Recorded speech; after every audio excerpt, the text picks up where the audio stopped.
morning. As Pastor Mark said, we're in our series right now talking about the three cultures that we're trying to implement in the church. Culture of prayer, culture of change, and culture of evaluation. And last week, Pastor Mark talked about culture of prayer. And you cannot have a good relationship with God if you don't have prayer. Prayer is simply communicating with Him. It's talking to Him. It's how we stay connected. Can you imagine if someone asked me if I had a good marriage and I said, oh yeah, my marriage is great. We don't talk though. We're really in a good place though. We're solid. We just don't talk. And if we do talk, we definitely don't listen to one another. You know, it just couldn't happen. But a lot of times we try to get through our relationship with God that way, realizing that we're missing one of the fundamental pieces. This week we're talking about a culture of change.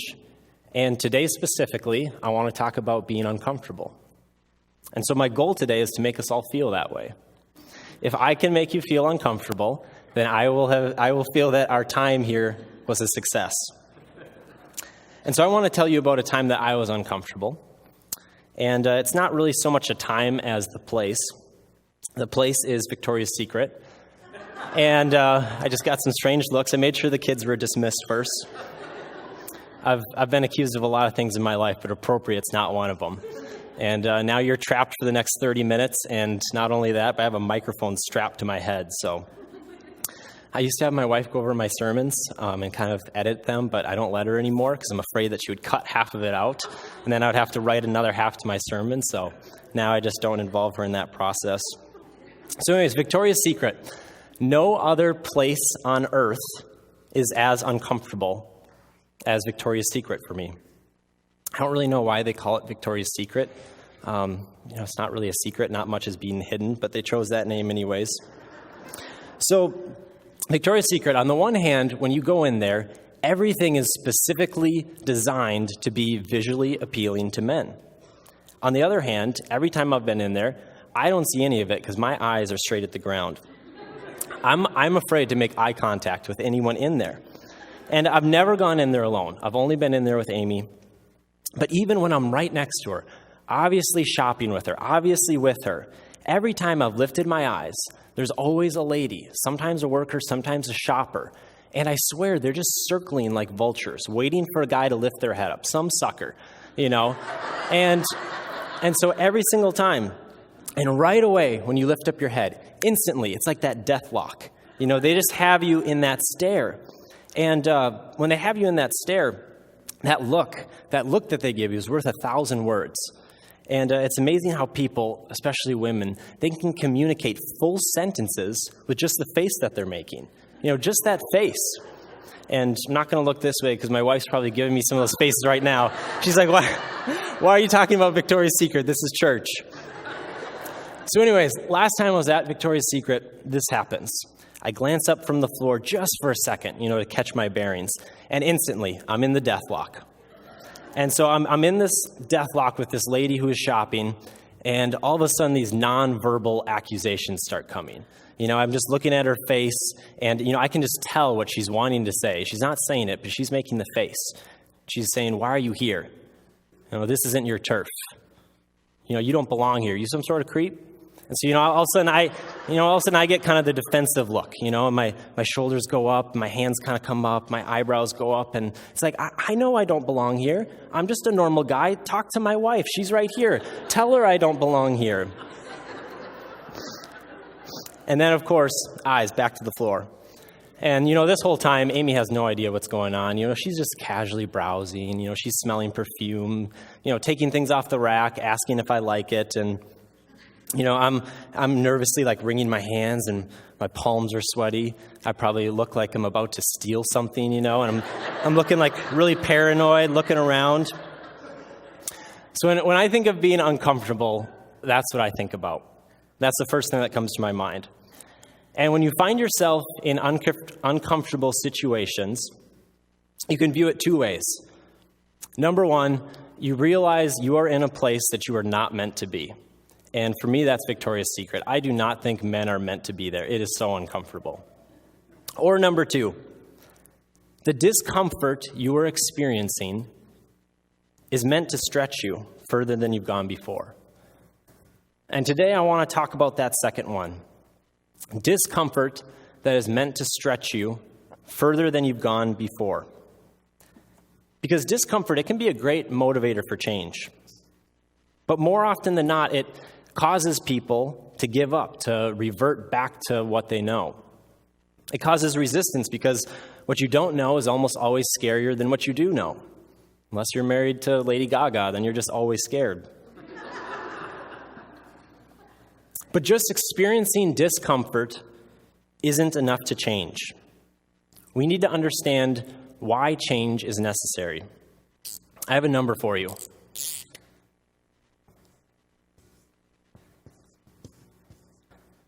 13%.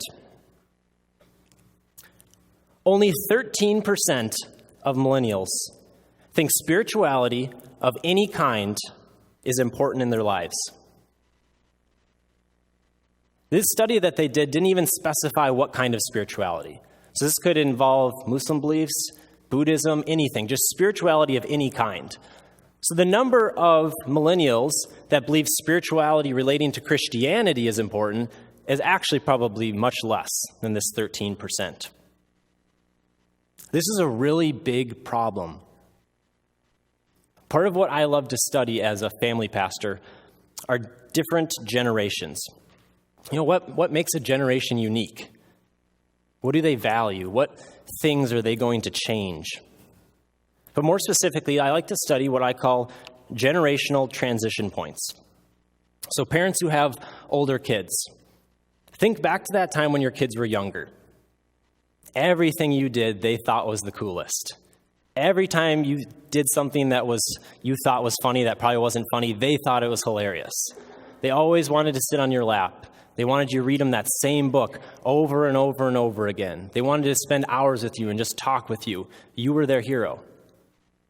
And then something happened. They started transitioning into adolescence. And all of a sudden, you could barely get more than a few words out of them. All of a sudden, they started valuing their friends' opinions a lot, maybe even more than yours. Millennials are transitioning right now. They're becoming CEOs. Marketers are starting to target millennials, the newest, biggest generation ever. It won't be that long till millennials are running for president. The church is at a very important generational transition point. And as this happens, there's a lot of friction because it involves older generations empowering younger generations.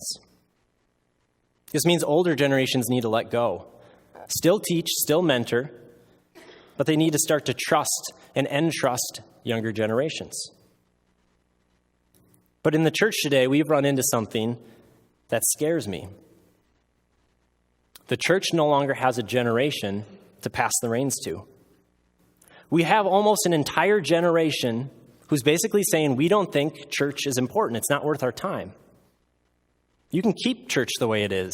I'm an adult now, and I'm choosing to not be a part of it. Some of you are thinking, hallelujah, millennials are crazy. But we can't say that. We can't just say good riddance. Because if the next generations don't become the church, then the church dies out with the older generations. We have to ask the question, why? Why is it that almost an entire generation decided they're done with church and they're done with spirituality? We miss them by failing to connect an entire generation to the true heart of the church. And I speak candidly about this because the way I see it, I get blamed either way. I'm a millennial and I'm a part of the church, so it's my fault regardless. But we have to take responsibility, don't we? I often hear, well, the new generation, they're addicted to technology. That's all they care about. Well, who gave them that technology? Well, this new generation, they only care about themselves. Well, then we didn't teach them as good as we should have. Maybe we need to continue to teach them. If the church, us, are largely responsible for that figure, that 13% right there, and I believe we are, we have to ask the question, where did we go wrong and how can we fix it? I have a lot of friends, and they're more than just disinterested in church. They're anti-church. They think church, which they believe is synonymous with religion, does more harm than good. I don't think that millennials walked away because of Jesus. I think they walked away because the church gave them too much of the wrong thing and too little of the right thing.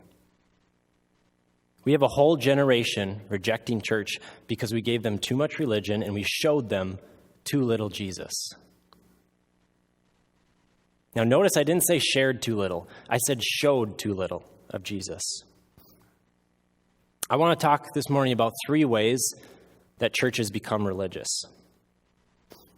Number 1, we pick and choose what we feel like emphasizing, and we minimize other equally important things. In the Bible, this is what the Pharisees did. The Pharisees were basically corrupt religious leaders of the time, and they followed every law to the T, but they missed the true motives. They missed the true heart that was supposed to be driving everything that they were doing. You might be thinking, well, I don't really know what religious stuff you're talking about. So let's take a minute and go through some quick history of the church. It wasn't that long ago that drums weren't allowed in church. You can't worship God with that evil rock and roll. You kidding me? You can't use playing cards. It's gambling. That's sin. You can't read or watch Harry Potter. It's witchcraft. You're going to get demons if you do that. And those are ones we can kind of laugh about because for some of those we're past them. But there's a lot that we aren't past yet. There's a lot where we still pick and choose and it screams religion, not Jesus.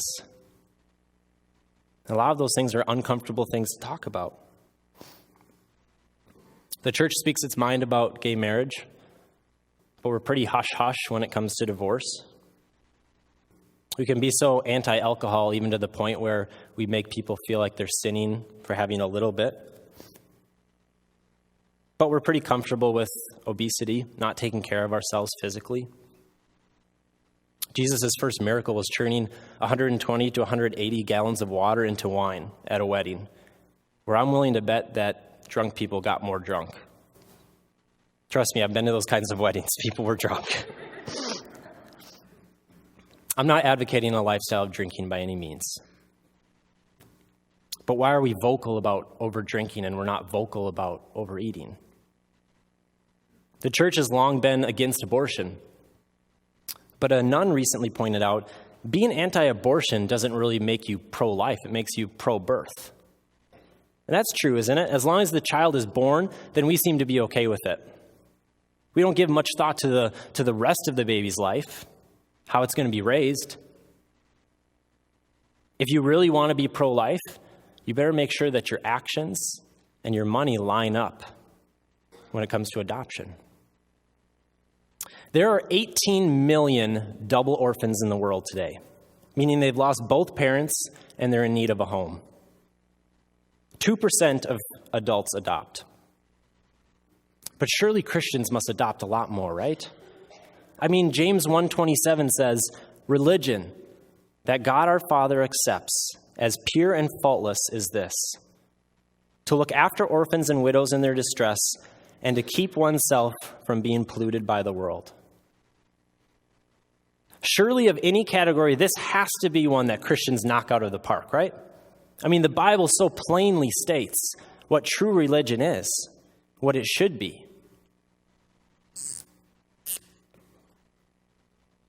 Only 5% of Christian adults adopt. Imagine how people might view the church differently if this statistic alone was different. Imagine if this number was 40%, still less than half, but imagine if 40% of Christians adopted. With numbers like that, you don't really need to share Jesus because the numbers show him. And these percentages, they are more than just numbers. They show Jesus or the lack thereof. If some of you are feeling slightly judged or slightly uncomfortable right now, I'm okay with that. Hear me out. As I was preparing for this message, there was several times where I was like, God, I don't want to say that. God, I don't want to say this. And I wrestled with it. But I got to the point where God said, maybe you're just uncomfortable with saying this because you don't know how you line up with it. You don't know how you line up with these different things. So this message isn't saying, I have it all together, so you better too. It's saying the church has lost focus of Jesus' true heart, and we need to find it again together. I think our time together right now is a time where we can each be challenged, each be stretched to grow. I want to tell you about a story. I went to Guatemala a few years ago. I worked at a previous church, and so me and the youth pastor there, we took 25, 30 youth kids, and we went to an orphanage in Guatemala. And there was over 100 kids there at this orphanage, and they were there for all different reasons. Parents couldn't afford them, parents didn't want them, parents abused them. Some of these kids didn't have parents or family, and they were just found on the street. And the workers at the orphanage, they were really great, really phenomenal people. But there wasn't nearly enough of them. They spent night and day just simply taking care of the basic needs of the children, making them food and cleaning and making sure everything at the orphanage was running. And kids need a lot of attention. But these ladies just didn't have extra time to give them attention. So you can imagine when we got there how starved for attention these kids were. And so one day I snuck away from our group, and it was free time. And I went to the building where the toddlers lived. And there was this little girl named Jennifer. And so I sat on the couch, and Jennifer ran over, and she came over, and she sat on my lap. And I just started praying for her. I just started saying, God, as Jennifer grows up, please help her to find her identity in you. Please help bring along a family and one day a husband that's going to love her and take care of her. Give her perseverance as she goes through trials. As she grows up, help her to have experiences that change her life forever on a positive way, positive note. And it was one of those moments, I've only had a few moments like this, where what I was praying seemed so powerful and so straight from God. Because I think of times in the Bible where different disciples, they were praying for just radical things, people to be raised from the dead and diseases to be gone and just these huge things. And I always think, how could they pray that prayer? What if you pray it and it doesn't happen? What would that do to your faith? But every once in a while, I've had this happen about 3 times in my life. And I think this is kind of some of those bigger miracles in the Bible. I kind of think this is maybe how they felt too. I was speaking the words, I was praying for Jennifer, but I didn't really feel as if I was. It was like God was downloading and giving me these words that I was speaking. It was almost as if I was speaking them into existence right there and then. So as I was praying, this little girl, Jennifer, she stands up on my lap, and she turns around, and she looks me in the eyes, and she just starts smiling. She's got these big brown eyes, soft smile. And I'm not a very emotional person, but I lost it. I just started crying. Tears were rolling down my face. I couldn't stand the thought that once I left Guatemala, when was the next time someone was going to pray for Jennifer, pray with her? When was the next time that someone was going to give Jennifer attention? When was the next time someone was going to play a game with her? I wanted to bring Jennifer back home with me. I wanted to adopt her. At that time, you actually couldn't adopt kids from Guatemala because so many kids were being adopted only to be sold into sex slavery. And so they had stopped adoption altogether from places like the U.S. and other places. Mission trips are great because you have experiences like that where it really does change you. But the truth is, there's a lot of opportunities like that right around us here. St. Peter, Mankato. One of the pitfalls of missions trips is that they can almost become like events. Something that you do and then it's over. But for Christians, missions isn't supposed to be an event. It's not supposed to be a trip. It's a lifestyle. It's supposed to be who we are. So the ladies that worked at the orphanage, I'm sure they've never preached a sermon in their lives. Ladies who work there, I'm willing to bet that they've never led a Bible study. I'm willing to bet that a lot of them maybe don't even know the Bible that well. And yet they live out each day more like Jesus than I do. How's that for a wake-up call? Perspective. It really made me question how I spend my time as a pastor. Number 2, the church quickly becomes religious when we are known for what we are against instead of what we are for.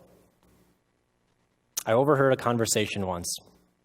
There was these two guys, they were talking. I assume one of them had maybe started going to church or recently became a Christian, and the other guy was kind of asking some questions. And I heard him say, "Oh, Christian, they're against gays, right?" And I think of Jesus listening to that conversation and cringing at that statement. Instead of being known for adoption, being known for taking care of the poor and homeless, instead of being known for loving one another unconditionally, this guy knew the church as simply being against gays. Church, we have to be known for what we're for.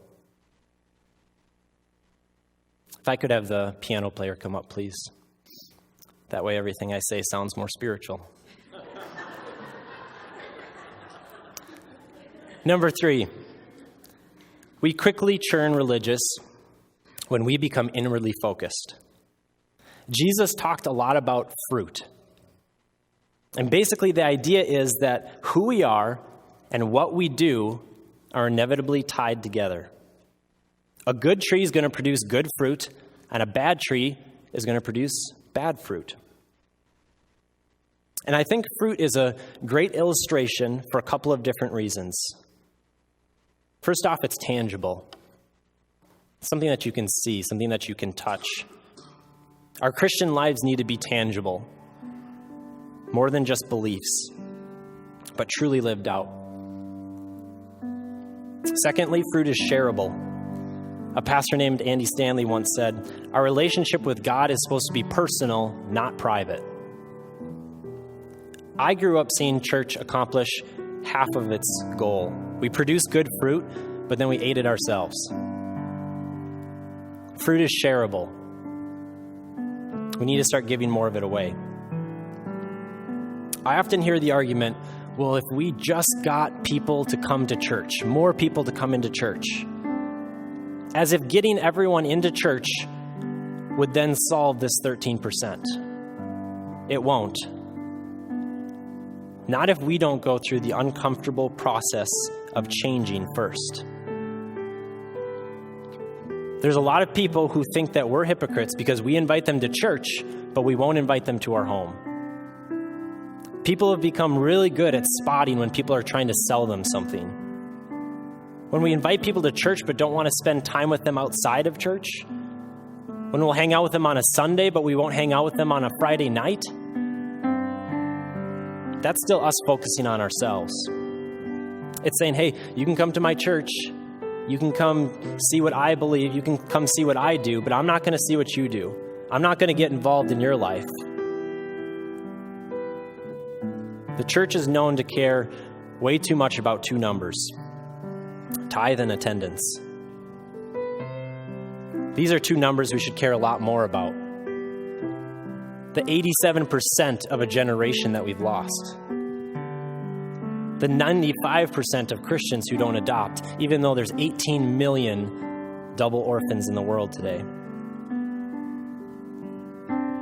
Let me give you one more example of religion. I see it happen often in church. I'm a visitor and I come in and someone greets me and they say, hey, Jesus loves you and you should read his book, the Bible.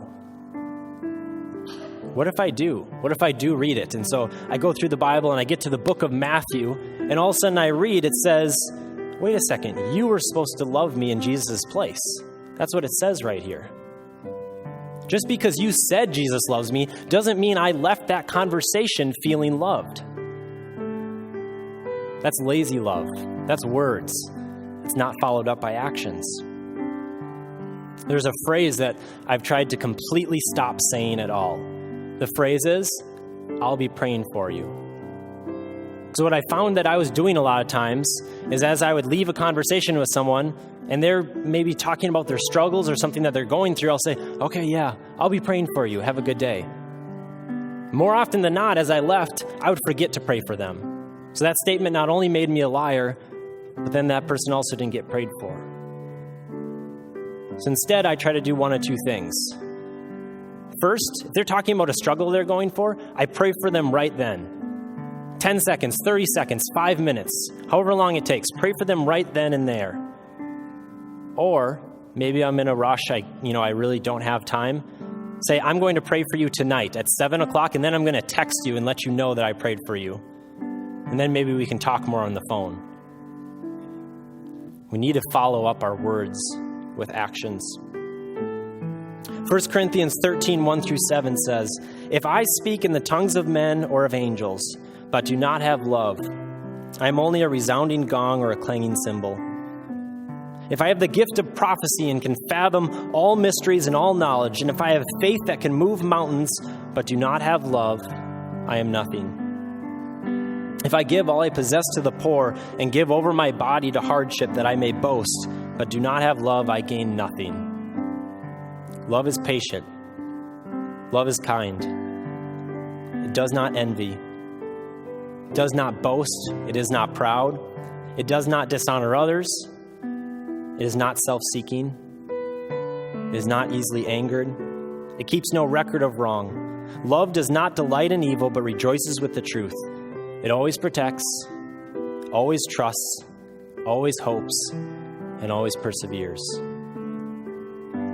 Sometimes I like to make a part of a verse blank, and I fill in those blanks with other things. And when I've read these verses in the past, I've almost thought of it as a conversation between me and God, where I'm giving excuses and He's responding. God, I read the entire Bible from front to back. But He says to me, but without love. Well, God, I read through the New Testament in Greek, but without love. Okay, God, I go to church on Sunday, Wednesday, sometimes even Saturdays, but without love. True love compels you to do, not just say. Love isn't just a feeling. It's more than words. It's also actions. When those three things line up, feelings, words, and actions, it's powerful. We've missed a generation. We are more religious than we'd like to admit. So how do we change? One at a time. We begin to embrace that discomfort that comes with changing, realizing that it's there to stretch us, to make us grow, to push us to a new level. I want to challenge you with something. I think if we were all to do this, I think this would revolutionize the church. Before you share Jesus with someone, show them Jesus 3 different times. Before you verbally tell someone about Jesus, show them Jesus on multiple occasions. If you could not share Jesus, would people know you're different? If you couldn't say, hey, I'm a Christian, I go to church. If you couldn't say that, would they see it in your lives? Would they know that you're different from everyone else? As a church, we're entering into a period of change. We're going to grow. I don't mean number-wise. I hope that happens too. But that's not what I'm talking about. I'm talking about you and me changing. Because the church as a group doesn't change unless we as individuals change first. I don't know what each of you need to change. But I know I want to change this. I know I want to change that. Yesterday, my wife asked me, she said, are you nervous about tomorrow? I said, no, I've gotten to a point where I'm pretty comfortable being in front of people, but I think there is an aspect of nervousness that every preacher feels for every single sermon and every time he talks in front of people, and that is, did I connect? Did I share my heart in a way that connected with the people? And so I think that is something that I'm nervous about.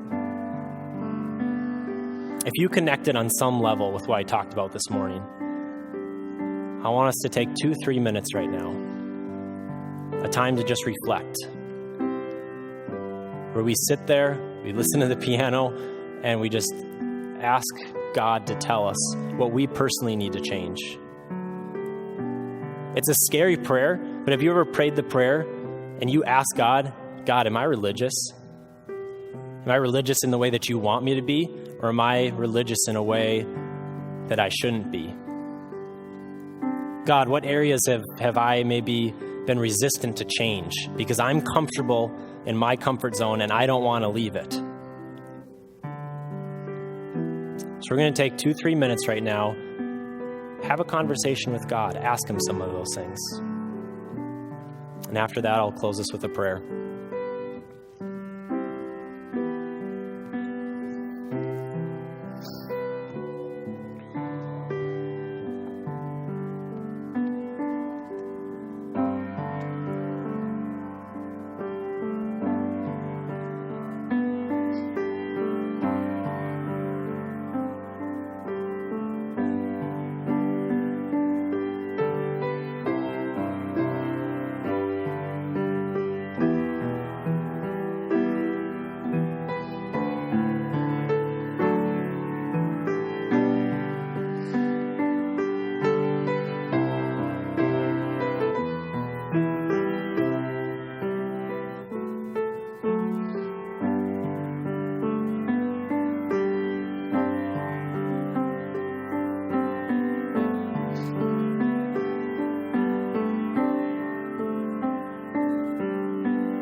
Will you pray with me? God, we're ready to start this process of change. Your word says, you must become greater, I must become less. Let that be our prayer this morning. God, we're ready to become uncomfortable. We need to get out of our comfort zone. We need to embrace the process of change. Amen. Have a great rest of your Sunday. Thank you for being here.